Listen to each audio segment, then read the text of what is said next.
Hi guys, welcome back to my second channel Dipali's vlog. To guys second channel বুলি কৈছো কাৰণ already মোৰ এটা চেনেল আছিল গাঁৱলীয়া ছোৱালী দীপালি। তো guys চেনেলটো কিয় বা বন্ধ হৈছে নাজানো।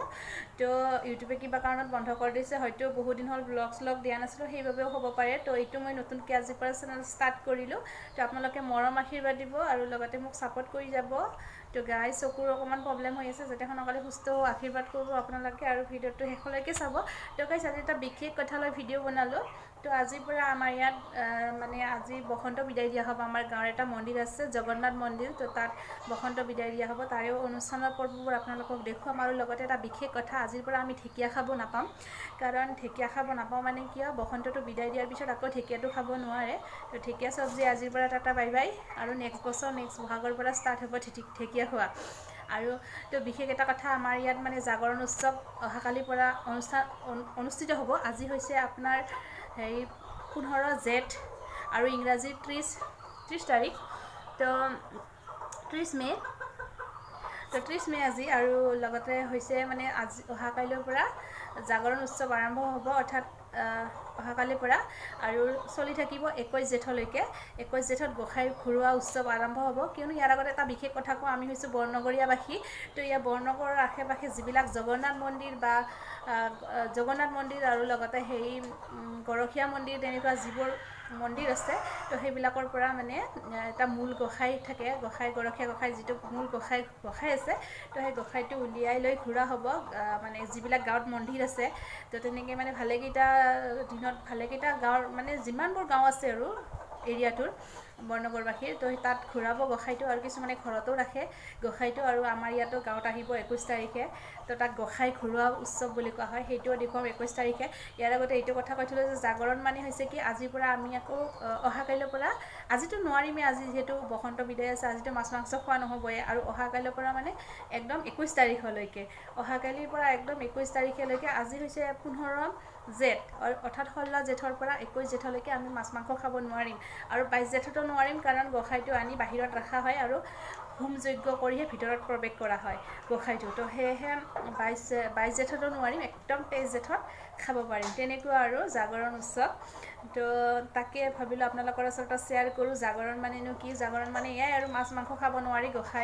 যিহেতু গোঁসাইটো মানে ঘূৰোৱা হ'ব 21 তাৰিখে, তাৰ আগমুহূৰ্তত একেইদিন 5 দিন নে 6 দিন পৰিব, অৰ্থাৎ আজি 16 তাৰিখৰ পৰা 16, 17, 18, 19, 20, 21, অৰ্থাৎ 6দিনীয়া কাৰ্যসূচীৰে জাগৰণ উৎসৱ পালন কৰা হ'ব। তাকে আৰু আপোনালোকৰ ওচৰত শ্বেয়াৰ কৰোঁ। আপোনালোকে আহিব পাৰে গৰখীয়া গোঁসাই ঘৰত 21 তাৰিখে, বহুত ধুনীয়া ধামাকা, বহুত বেছি ভাল লাগিব।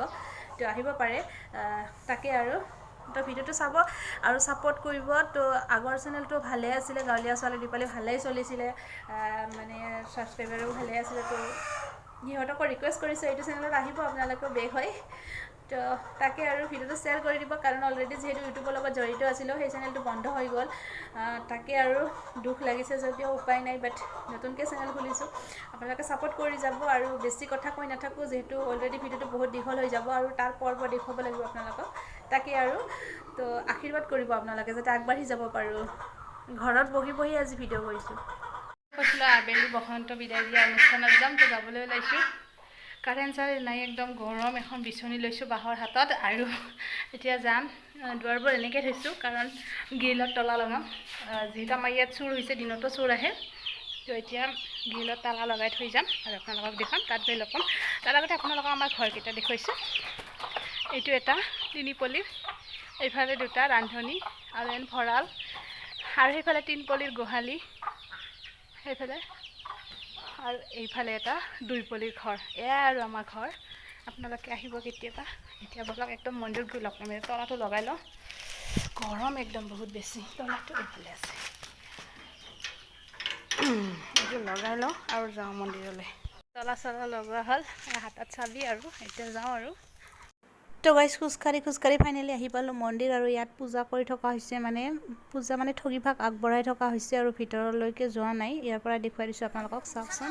এয়া জেঠীমাই আগবঢ়াইছে, আৰু ইয়াত পায়স বনাইছে দিবলৈকে। এইফালে চাহ চলি আছে, এইফালে মেইন পূজা চাহ এয়া ৰিয়েকশ্যন দি আছে।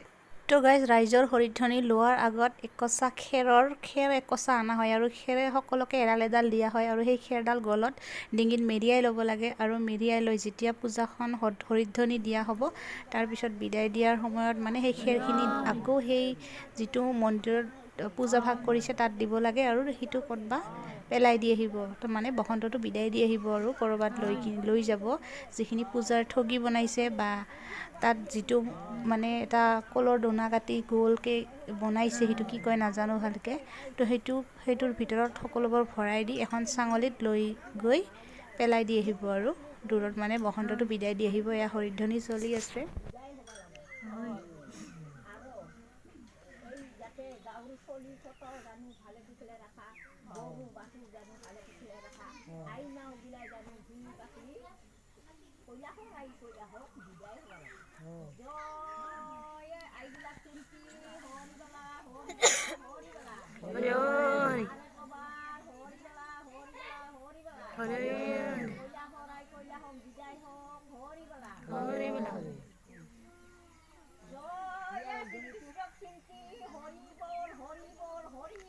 হৰি বল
এইটো পূজাৰ মেইন ঠগী আৰু এইটো চাব নাপায় কাৰণ এইটো চালে বোলে বসন্তটো ঘূৰি আহে সেইকাৰণে কোনেও চোৱা নাই তো গাইজ যেতিয়া পূজাৰ প্ৰসাদ দেখুৱাই আছোঁ এয়া পায়স আৰু কিবাকিনি বনাইছে আম চাম ফল মূল সকলোবোৰ দি দিছে আৰু গাইজ প্ৰসাদ খাই ঘৰত আহিলোঁ এতিয়া একদম দীঘলীয়া ৰাস্তা ঘৰত সোমাইছোঁ আৰু তো যিহেতু আমাৰ বহুত বেছি গৰম এয়া আছিল আজিৰ ভিডিঅ'টো যদি ভিডিঅ'টো ভাল লাগে তো guys please like comment channel subscribe কৰি দিব চেনেলটো আৰু তাকে আৰু এয়াই আৰু বাই বাই